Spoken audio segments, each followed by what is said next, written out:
ప్రజలకి నష్టం జరుగుతుంది, ప్రజలు మీ వల్ల దారుణంగా నష్టపోతున్నారు, కొన్ని వందల మంది వేల మంది ప్రజలు ఆత్మహత్యలు చేసి చచ్చిపోయారు మీ యొక్క అకౌంట్ లో. అప్పుడు అది తప్పు అని చెప్పి మేము గట్టిగా ఫైట్ చేసాం. ఇప్పుడు ఇప్పుడు ఇప్పుడు జరిగే ప్రతిదాన్ని మీరు రాజకీయ కోణం నుంచి చూస్తారా? ప్రతి చావుని, ప్రతి చిన్న సైజు గొడవలు ఏదైనా సరే మీకు దుర్మార్గమైన ఇదిగా కనపడతాయా? మీకు రాజకీయ కోణంలో కనపడతాయా?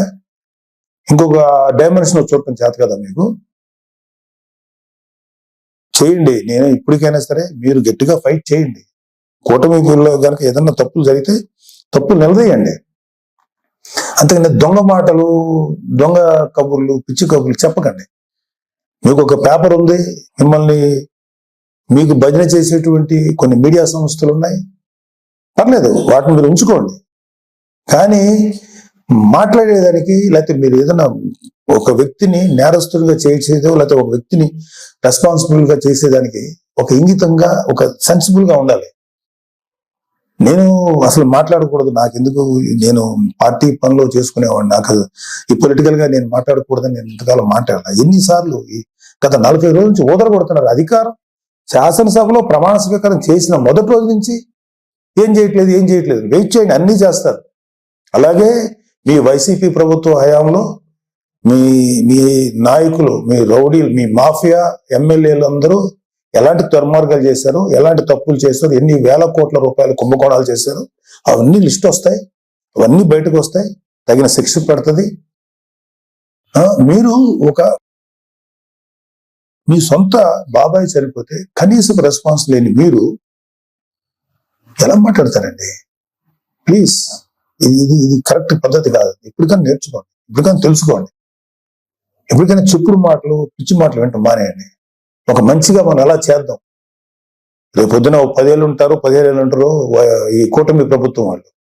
ఆ తర్వాత మీరు వస్తారు. నాకేమి మీరు రాకూడదని అనుకోవట్లేదు, మీరు రండి. బట్ మీరు చేసిన పెద్ద బొక్కకి కనీసం 15 ఏళ్ళ పాటు వీళ్ళుంటే ఆ తర్వాత మీరు మళ్ళీ వచ్చి చెదురు. కానీ ఈ లోపుగా మీరు రియలైజ్ అవ్వండి, మంచి దారిలో నడవండి, మంచి పద్ధతిగా నడవండి. దుర్మార్గపు వ్యక్తుల సలహాలు తీసుకోకండి. మీరు కూడా దుర్మార్గం ఆలోచన పక్కన పెట్టండి. నీతి నిజాయితీగా జెన్యూన్ ఉంటా ట్రై చేయండి.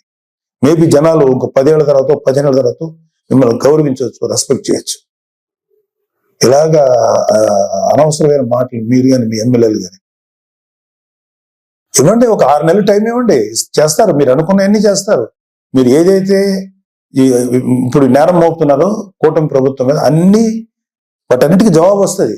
వాళ్ళు ఏవైతే ఈ మేనిఫెస్టోలో ప్రామిస్ చేస్తారో అవన్నీ చేస్తాం. మాకు సెంట్రల్ గవర్నమెంట్ నుంచి సంపూర్ణ సహకారం ఉంది. మీలాగా కేసుల విషయంలో ఈ రాష్ట్రానికి సంబంధించిన ఇష్యూస్ అని చెప్పి మీ పర్సనల్ కేసుల గురించి సెంట్రల్ గవర్నమెంట్ దగ్గరికి వెళ్ళి మాట్లాడిన వ్యక్తులు కాదు ఇక్కడ. పవన్ కళ్యాణ్ గారు కానీ, చంద్రబాబు నాయుడు గారు కానీ రాష్ట్రానికి మంచి నిధులు రప్పించి ప్రజల కోసం బాగు చేద్దామని, ప్రజల జీవితాలు బాగు చేద్దాం ఉన్నారు.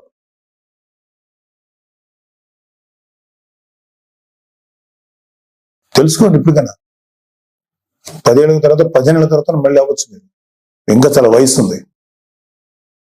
దొంగ మాటలు మాట్లాడు, లేకపోతే పిచ్చి మాటలు మాట్లాడేంత మాత్రాన జనాలు గొర్రెలా నమ్మరండి. జనాలు చాలా చాలా ఇంటెలిజెంట్ పీపుల్. వాళ్ళు ఎవడు మంచోడో, ఎవడు చెడ్డోడో, ఎవడు ఎలాంటివాడో ప్రజలు చాలా కూలంకషంగా గమనిస్తారు. త్వరలోనే మేము కూటమి ప్రభుత్వం మీకు సరైన ఆన్సర్ చెప్తుంది.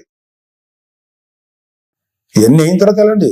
మీరు ఢిల్లీ వెళ్ళి ధర్నాలు చేసుకుంటారా, రాష్ట్రపతి వాళ్ళు పెట్టాలని కోరుకుంటే చెప్పండి, వాళ్ళకి సహేతుకమైన కారణాలు చెప్పండి. అడగటానికి రాష్ట్రానికి అర్జెంట్గా రాష్ట్రపతి పాలన గురించో అది పెట్టాలని అర్థం ఉందా? కొంచెం ఉందా మీకు?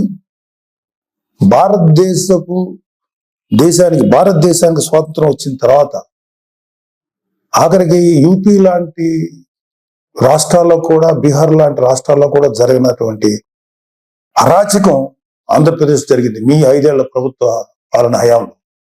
అది మీరు గుర్తుపెట్టుకోండి. పిల్లి కళ్ళు మూసుకొని పాలు తాగితే ఎవరు చూడలేదు అనుకోకండి, అన్ని చూస్తున్నారు. మీ మీద ఎన్ని రకాల దుర్మార్గాలు చేశారో మీ ప్రభుత్వంలో, మీ హయాంలో అన్నీ ఉన్నాయి. అన్ని బయటకు వస్తాయి, కంగారు పడకండి, అన్నీ వస్తాయి. Thank you. నమస్తే, అందరికీ నమస్కారం. వినుకొండలో జరిగిన రషీద్ హత్య, జిలాని అనే ఒక యువకుడి చేతిలో జరిగింది.